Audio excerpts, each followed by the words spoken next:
Kenapa Allah memilih Nabi Muhammad? Kenapa Allah memilihnya untuk turun di Mekah? Allah lebih tahu itu semua. Ada hikmah di balik itu. Umat Islam merosot itu bukan karena kalah teknologi, kalah pendidikan, sains, dan lain-lain, tidak.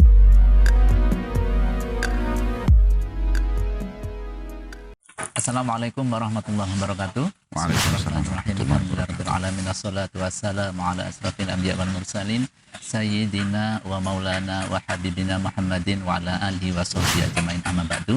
Pemirsa channel Sekolah Sabilah yang berbahagia, alhamdulillah pada kesempatan kali ini kita akan membincangkan tentang sosok yang paling mulia di sisi Allah Subhanahu wa taala, yaitu Rasul Muhammad sallallahu alaihi wasallam. Yang sekarang kita bersama beliau, Habib Jamal bin Toha Bagil dari Batu ini. Assalamualaikum, Bib. Waalaikumsalam warahmatullahi wabarakatuh. Baik, ini kita akan bicarakan sosok yang begitu sempurna di hadapan Allah ini, Bib, ya. Rasul pilihan kita semuanya, yang alhamdulillah ini bulan kelahiran beliau nih, Bib, ya. Ini, Bib, mungkin sebelum kita bahas lebih jauh tentang sosok Rasul Muhammad SAW ini, mungkin ada penjelasan secara rasional, Bib, kenapa Rasul Muhammad SAW ini diturunkan oleh Allah di tanah suci Mekah ini, Bib. Bismillahirrahmanirrahim. Alhamdulillah wassalatu wassalamu ala Rasulillah Muhammad ibn Abdullah wa ala alihi wa sahbihi wa man walah, amma ba'd. Pertama, kita sama-sama bersyukur dulu kepada Allah atas semua kenikmatan, khususnya nikmat Allah memilih kita sebagai umat beliau, baginda Muhammad sallallahu alaihi wasallam. Yang ini menjadi sebab kita menjadi sebaik-baiknya umat di sisi Allah Subhanahu wa taala. Sebagaimana Allah berfirman, kuntum khaira ummatin ukhrijat linnas.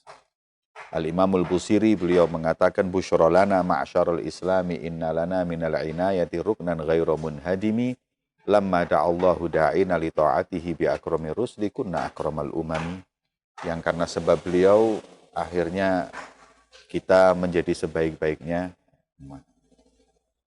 Maka itu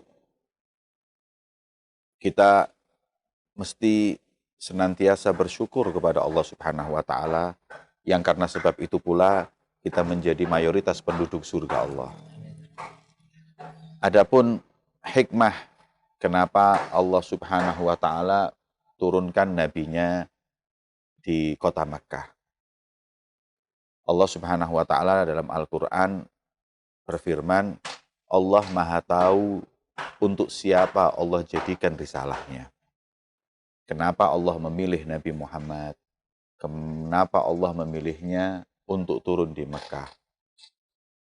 Kenapa Allah memilih Madinah sebagai tempat untuk berhijrah? Maka yang pertama, Allah sudah dalam Al-Quran mengatakan Allah yang Maha tahu untuk itu semua. Jadi kenapa kok Allah nggak turunkan Nabi Muhammad di Eropa atau di Indonesia? Allah lebih tahu itu semua. Ada hikmah di balik itu. Nah, dan akhirnya kita sekarang bisa mengambil satu pelajaran yang sangat besar. Coba ya.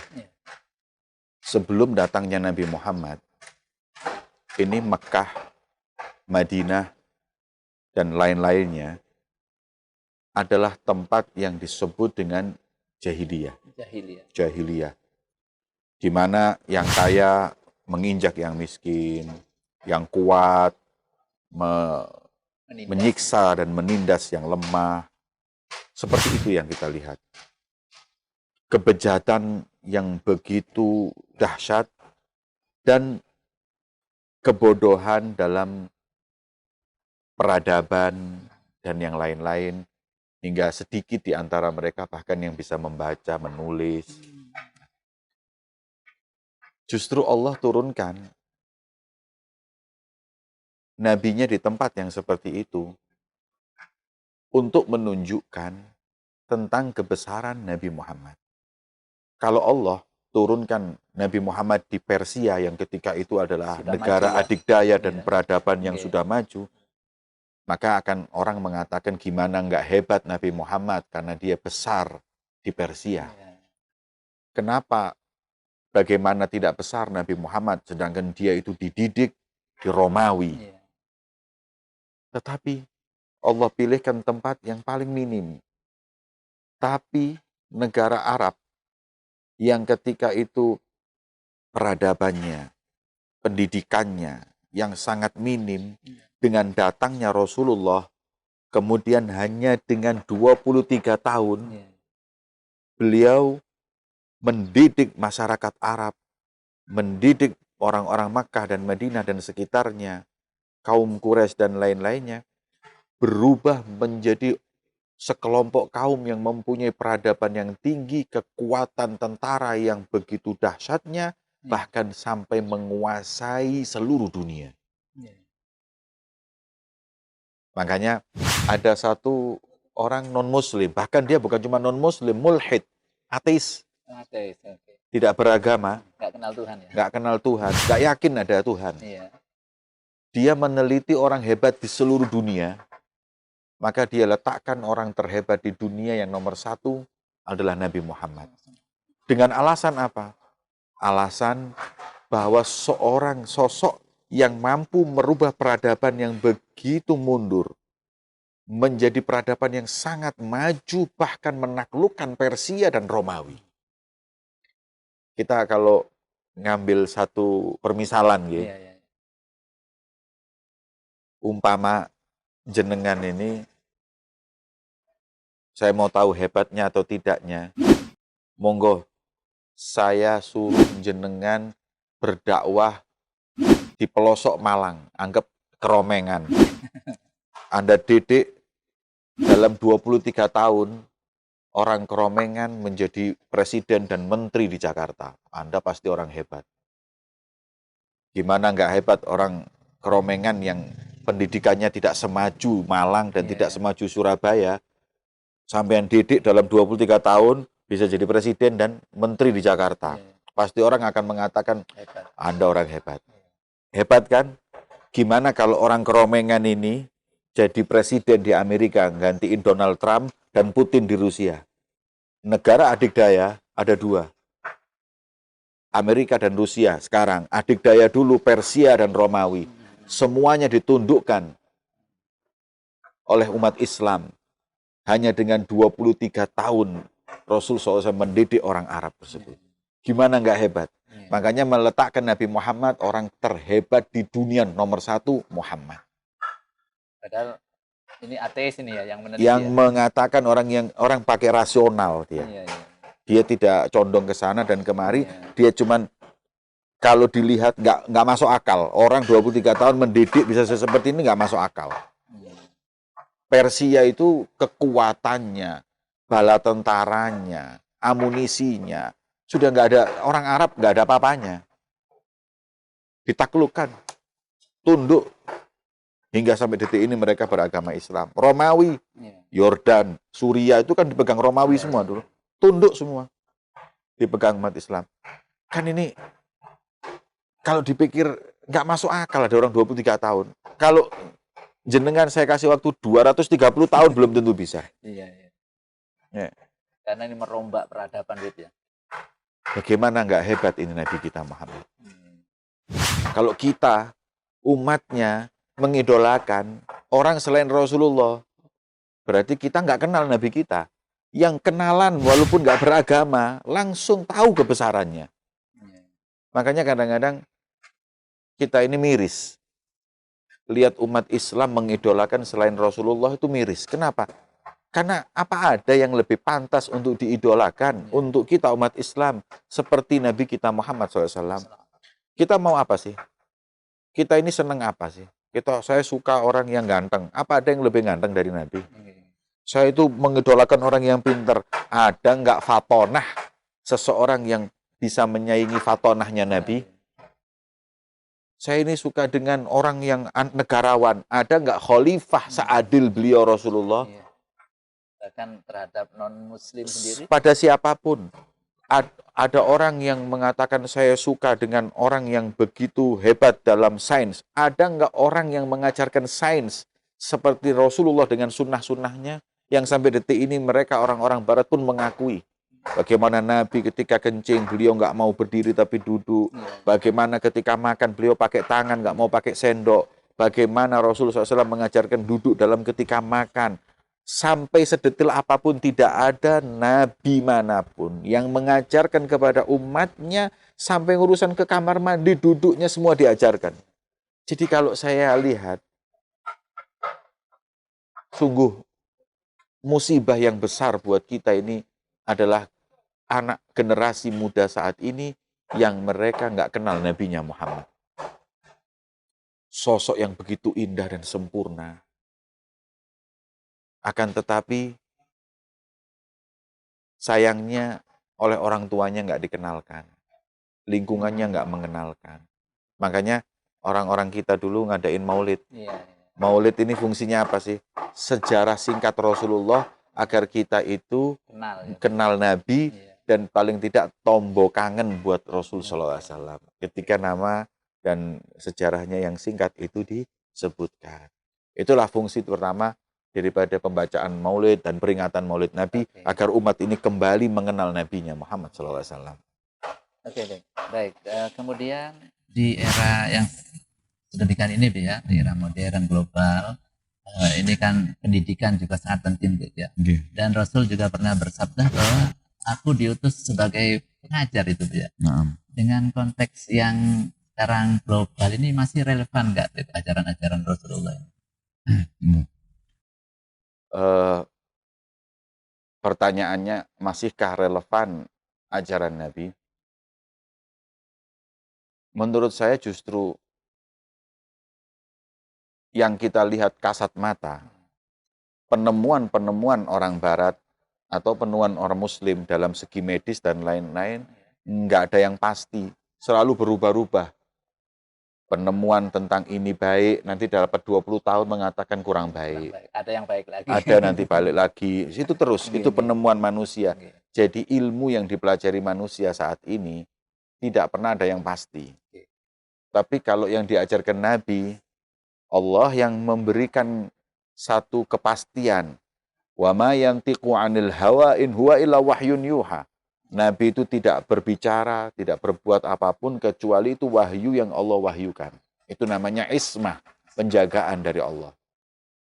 Makanya kalau sains dan teknologi manapun kemudian bertentangan dengan ajarannya Rasulullah, jauh kita memilih ajaran Rasulullah yang jelas pasti benarnya daripada mereka. Nah, sayangnya lagi-lagi umat Islam itu lebih percaya dengan penemuan barat daripada Nabi. Contoh, saya kasih contoh, umat Islam ini kadang-kadang kalau udah dibilangin, kalau orang itu minum jangan berdiri, duduk. Kemudian, apa hubungannya? Nggak ada hubungannya, minum, makan. Barat mengeluarkan pernyataan bahwa minum yang terbaik adalah duduk. Subhanallah, berarti Nabi itu benar. Nah, itu kan berarti dia nggak percaya sama Nabi asalnya. Percaya sama orang Barat. Kalau udah orang Barat ngomong A, baru dia. Nah, ini seperti itu terus terang menunjukkan bahwa kita umatnya Nabi ini ada ketidakyakinan dengan apa yang dibawa oleh Rasulullah SAW. Dan ini karena apa? Ini karena minimnya pengetahuannya, kurangnya kenal dengan Nabinya Muhammad SAW. Padahal apa yang disunahkan Rasulullah ini setelah diteliti secara ilmiah, ini sangat sesuai dengan ilmiah. Betul. Secara ilmiah seperti itu. Kalaupun diteliti secara ilmiah, ajaran Rasulullah itu dianggap bertentangan dengan pengetahuan mereka, saya ikut Rasulullah. Kenapa? Karena saya yakin beliau itu nggak melakukan sesuatu apapun kecuali adalah dituntun wahyunya Allah Subhanahu wa Ta'ala. Saya yakin itu. Apapun kata sains, saya nggak. Karena mereka penyelidikannya selalu berubah-ubah. Terbatas dengan apa yang mereka miliki daripada pengetahuan. Tapi ini wahyu samawi, nggak mungkin. Kemudian tadi yang dipertanyakan selain daripada relevan atau tidaknya ajaran Nabi SAW, itu jelas sudah kita nggak perlu meragukan lagi. Nabi ini diutus dan ajarannya bukan cuma untuk orang di Makkah saja, tapi kata Rasulullah, Aku diutus untuk kafah, umat semuanya.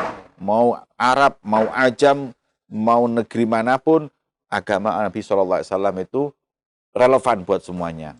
Dan Nabi diutus dengan syariat yang relevan sampai akhir zaman. Sampai akhir zaman. Jadi seperti itu. Walaupun nanti di dalam ajaran Nabi itu ada sesuatu yang namanya amrun ta'abudi, kayak sholat, zakat, itu sudah nggak bisa digoyang. Nggak bisa. Ya, tapi ada lagi masalah albirru husnul khuluq, kebaikan. Masalah bagaimana kita berbaik dengan orang, bagaimana dengan lain-lain. Lah ini kondisional.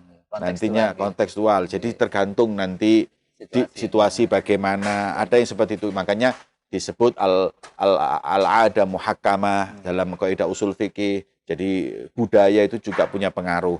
Asal tidak bertentangan dengan aturan Islam, aturan syariat, yaitu Al-Quran dan hadis Nabi Shallallahu Alaihi Wasallam. Seperti itu. Kayak kopiah jenengan, jenengan pakai seperti ini. Dapatkah sunnah? Dapat sunnah. Loh, tapi kan Rasulullah nggak pernah. Ya, tapi yang jelas kopiah itu nutup kepala. Mau dengan apapun terserah. Itu tergantung kebudayaan mereka masing-masing. Kan enak kan? Nah, nggak harus putih seperti saya seperti ini. Ya, kalaupun saya pakai serban yang seperti ini, saya hanya ingin meniru persis dengan Rasulullah. Ya, walaupun dalam adatnya Nabi bukan ibadahnya, saya ingin meniru. Gitu. Tapi yang penting itu memang bukan serbannya, akhlaknya, akhlak dan adab yang diajarkan oleh Nabi kita Muhammad SAW. Baik, begitu mulia dan agungnya akhlak Rasulullah, dan ini kan kita punya kewajiban bagaimana mendidik putra-putri kita di rumah maupun di sekolah ini ya, khususnya yang sekolah Islam ini, Bib. Bagaimana kita menanamkan mereka untuk cinta kepada Rasul Muhammad SAW ini.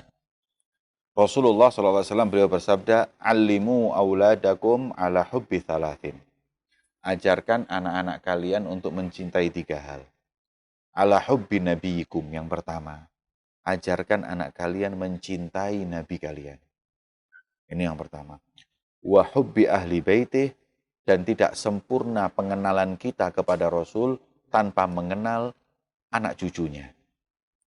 Seperti Syekh Abdul Qadir Jailani, Al-Imam Al-Faqih Al-Muqaddam, Sayyidina Ja'far Shadiq, Muhammad Al-Baqir, Imam Ali Zainal Abidin, dan lain-lain anak cucu Rasul kenalkan. Yang ketiga, wa ala hubbil Quran, dan cinta kepada Al-Quran. Memang satu kewajiban bagi seorang bapak dan ibu, orang tua, yang pertama mengenalkan kepada Allah. Yang kedua mengenalkan Rasulullah SAW. Dan ini adalah pemberian yang termahal dan yang terbaik yang diberikan orang tua kepada anak. Kadang orang tua merasa bahwa dia sudah memberikan hal yang terbaik kepada anaknya ketika anaknya disekolahkan di Harvard Amerika. Ketika anaknya dibawa ke Singapura. Ketika anaknya dimasukkan ke kedokteran miliaran, dia harus keluar. Ketika anaknya diberi mobil. Ketika anaknya diberi rumah dan lain-lain, merasa bahwa aku sudah memberikan hal yang terbaik dan termahal. Kata Rasulullah, "Ma nahila walidun waladahu khairun min adabin hasan." Tidak ada pemberian dari seorang bapak kepada anaknya yang lebih afdol daripada pendidikan yang baik, akhlak yang baik. Ini pemberian orang tua kepada anak yang paling mahal. Ini yang disebut wa waladin shalih yad'ulah. Aset seorang tua ketika meninggal, ketika dia sudah nggak bisa mampu beramal lagi, anaknya yang membaca Al-Quran, anaknya yang berakhlak yang baik, anaknya yang jujur perilakunya, semua pahalanya masuk kepada hasanat kebaikan orang tuanya. Maka itu sungguh sangat penting, khususnya di akhir zaman seperti ini, anak-anak kita mendapatkan pendidikan agama. Saya nggak bilang kalau pendidikan formal itu nggak penting buat kita, enggak, itu penting. Saya beberapa saat yang lalu diskusi dengan beberapa orang-orang akademisi tentang kenapa umat Islam sekarang ini merosot. Kenapa kok nggak seperti zaman Khilafah Abbasiyah, ada Ibnu Sina, Iya, iya. ada Ilmuwan Al-Jabar, Ar-Razi. Ar-Razi, ada ulama-ulama yang pendidikan dalam apa itu namanya matematikanya seperti itu, Al-Jabar Ibnu itu. Sina dalam kedokteran yang sampai sekarang. Kenapa Islam nggak bisa seperti itu lagi? Istilahnya setelah diskusi, kesimpulan mereka mengatakan seperti ini, bahwa umat Islam merosot ini karena umat Islam kalah dalam teknologi dan pendidikan, bukan dulu seperti di zaman Abbasiyah, Iya, iya. Utsmaniyah, dan lain-lain. Saya jawab tidak. Enggak. Umat Islam merosot itu bukan karena kalah teknologi, kalah pendidikan, sains, dan lain-lain, tidak. Sebab merosotnya umat Islam itu, Rasul sudah mengatakan, kurangnya ta'alluq, kurangnya ikatan yang kuat kepada Allah dan Rasulullah. Itu yang menyebabkan umat Islam merosot. Rasul mengatakan, masyirku akhafu alaikum. Nanti akhir zaman aku nggak takut kalian syirik. Dalam riwayat, mal fakru akhafu alaikum. Aku nggak takut umat Islam melarat miskin. Tapi yang aku takutkan, idza busitot alaikumud dunya. Tapi ketika dunia Allah bentangkan untuk kalian, akhirnya materialistis. Umat Islam pikirannya mengumpulkan dunia, jauh dari Allah, jauh dari Rasulullah. Maka kata Rasulullah, kalian fatana fasuha mithlama tanafasuha. Kalian berebut mengumpulkan dunia sebanyak-banyaknya, maka hancurlah mereka sebagaimana dunia menghancurkan umat-umat sebelumnya. Nah, yang membuat kemerosotan umat Islam adalah du'fu ta'alluq birrabb wa birrasul. Kurangnya, lemahnya hubungan kita umat Islam dengan Allah dan Rasulnya. Kalau mereka mengatakan bahwa umat Islam itu maju ketika ada Ibnu Sina dan lain-lain, saya katakan tidak. Ketika Nabi turun, umat Islam diajak selama 23 tahun ini untuk kuat hubungan dan imannya kepada Allah. Bukan ke Rasulullah ketika datang untuk menguasai dunia. Islam untuk menyebarkan ke seluruh dunia, bukan untuk menguasai, untuk menyebarkan Islam di dunia. Bukan terus, ayo kita kalahkan sainsnya Persia, ayo kita kalahkan sainsnya. Enggak. Tapi ditanamkan keyakinan yang kuat kepada Allah dan Nabi-Nya Muhammad SAW. Ini sebab utama majunya umat Islam. Maju dan tidaknya umat Islam tergantung dari umat Islam bagaimana hubungannya dengan Allah dan Rasulnya. Nah, kalau sudah kuat hubungan dengan Allah dan Rasulnya, semua ngikut. Mau sains, teknologi, semuanya ngikut. Makanya, kenapa sih sekarang kita itu memilih sekolah Islam? Kita memilih sekolah Islam itu bukan karena sekolah Islam ini sainsnya bagus, teknologinya enggak. Ini bagus. Tidak. Saat ini karena kita umat Islam krisis mengenal Allah dan Rasulnya, dan bahkan krisis dalam akhlak yang diajarkan Nabi Muhammad. Makanya guru saya pernah mengatakan seperti ini. Maafkan kami wahai Rasulullah. Mereka orang yang mencacimu karena melihat dirimu yang ada pada kami. Jadi dia menyangka Nabi itu kayak kita ini. Yang kita ini bohong, yang kita ini nggak pakai akhlaknya Rasul, males. Akhirnya membuat orang kafir menyangka Muhammad ini ya kayak kita. Padahal jauh tidak seperti itu. Jadi kita minta maaf sekarang sama Rasulullah. Jadi Rasulullah ini dicaci bukan karena mereka membaca sunnah, membaca tarikh sejarah sirah Rasulullah, kemudian mereka mencaci Rasulullah, enggak. Lihat kitanya akhirnya yang dicaci Rasulullahnya. Rasulullah ini sekarang menjadi kambing hitamnya justru.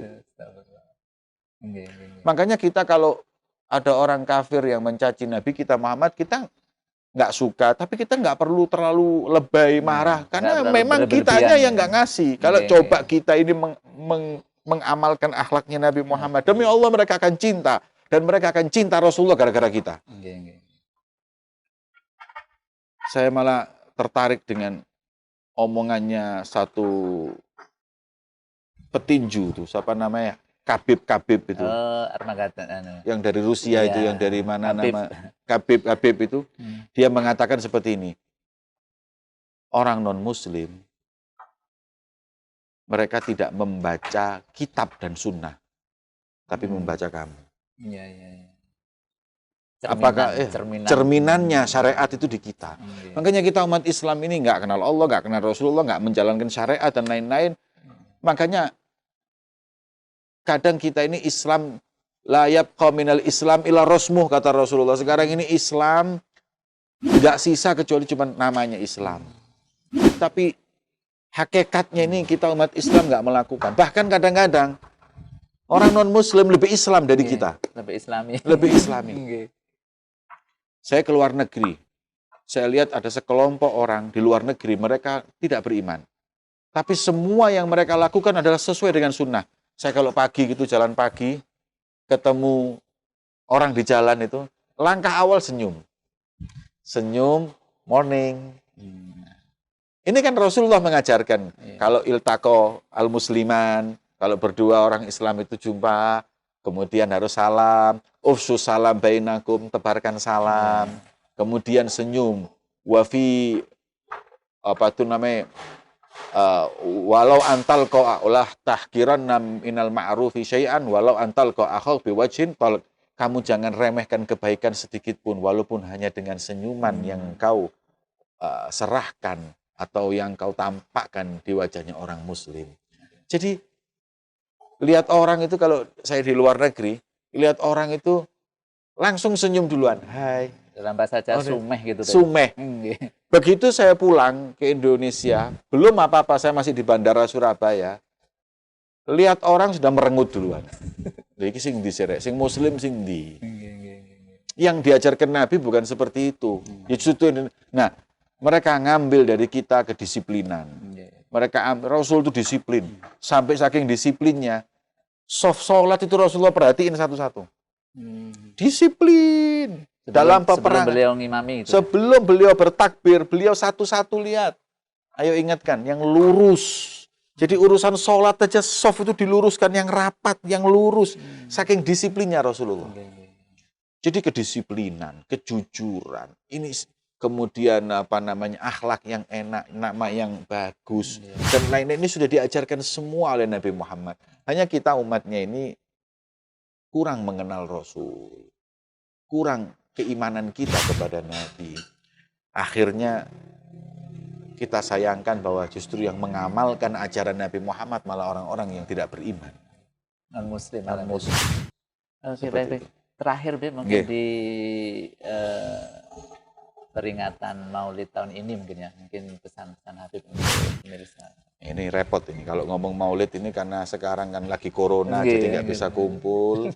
Ya, tapi kan sekarang zaman digital bisa. Ya, kita walaupun nggak bisa hadir melalui acara langsung tatap muka, kalaupun hadir pakai social distancing yang berjarak, kemudian apa namanya, kalau kita merasa badan kurang enak jangan keluar karena khawatir menularkan dengan yang lain, sebagaimana yang diajarkan oleh pemerintah kita.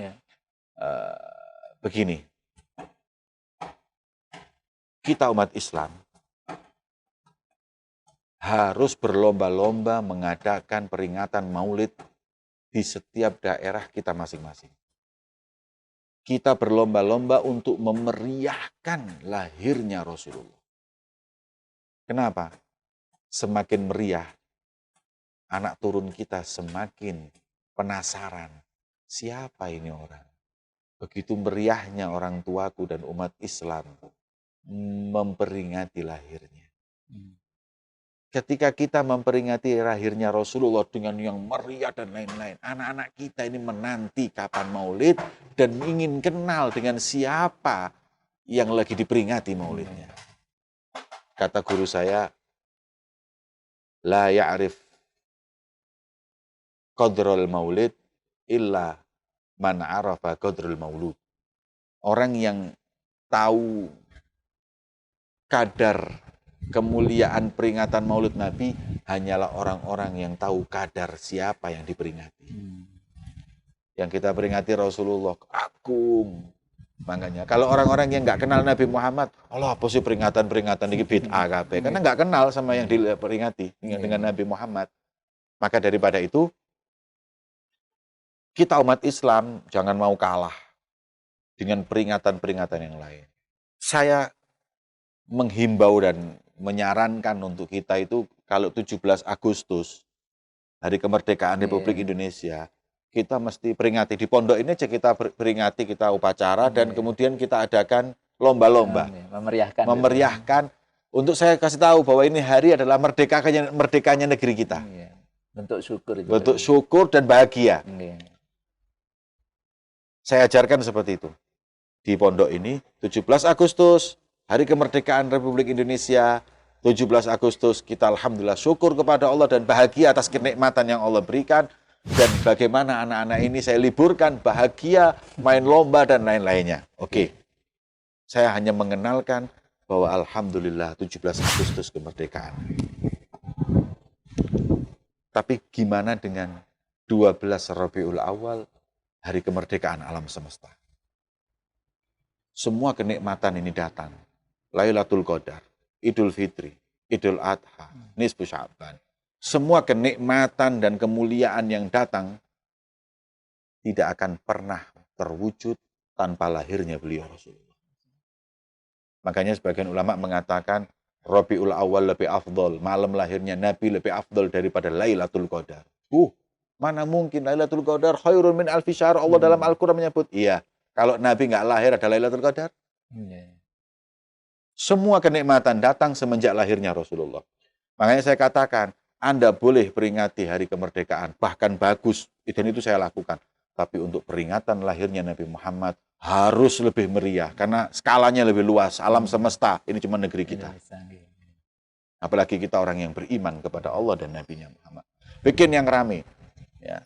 Tiap tahun mengadakan peringatan maulid besar-besaran, bazar, sampai nanti para anak-anak lihat begitu meriahnya, megahnya maulid, mereka akan merasa bahwa siapa ini yang diperingati. Disitulah penasaran. Ketika penasaran itu timbul, dia akan mengenal, mempelajari, dan akhirnya tahu tentang kemuliaan Nabi-Nya Muhammad SAW.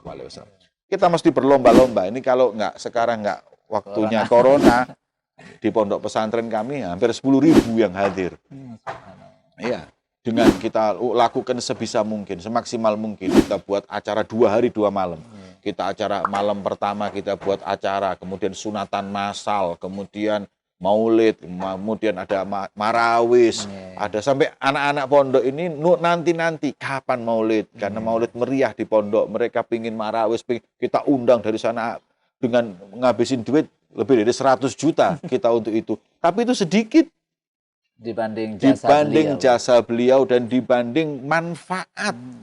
Hanya orang bilang orang bikin maulid Nabi itu mubadzir, mending disumbangkan kepada orang fakir miskin. Nah, ini omongan seperti itu kalimatu haqqin wa urida bihal batil. Fungsinya beda. Kita memberi makan orang miskin, ya. Ya udah kalau gitu kamu nggak usah bangun masjid. Ngasih makan orang miskin aja. Lu masjid penting ya, tapi lebih bagus membantu orang miskin. Ya akhirnya nggak ada yang bangun masjid. Nah, semuanya ada akan porsinya, tetapi ya ada porsinya. Ini kan cuma setahun sekali kita buat yang meriah besar-besaran. Adapun kalau maulid Nabi, kami di sini membuatnya setiap minggu maulid, mengingatkan atas lahirnya Rasulullah tiap minggu. Kalau mau balas jasa Nabi, kata Imam Dibai mengatakan bahwa kalau kita buat maulid Nabi tiap hari, ya, untuk mengenalkan Nabi, fakot kana wajibu, ini wajib sudah untuk mengenalkan siapa Nabi kita Muhammad Shallallahu Alaihi Wasallam. Ya seperti itu. Oke. Terima kasih Bib atas pencerahannya. Mudah-mudahan kita selalu diberi syafaat oleh beliau, terutama nanti di hari akhirat, dan sekarang pun mungkin beliau juga akan memberi syafaat kepada hamba-hambanya, umatnya yang selalu rindu kepada Rasul Muhammad SAW. Baik pemirsa, demikian tadi dialog kita bersama Habib Jamal bin Thawa Bagil. Mudah-mudahan ini akan semakin menambah kecintaan kita kepada Rasul Muhammad SAW. Wallahul muwaffiq ila aqwamit thoriq. Assalamualaikum warahmatullahi wabarakatuh. Waalaikumsalam warahmatullahi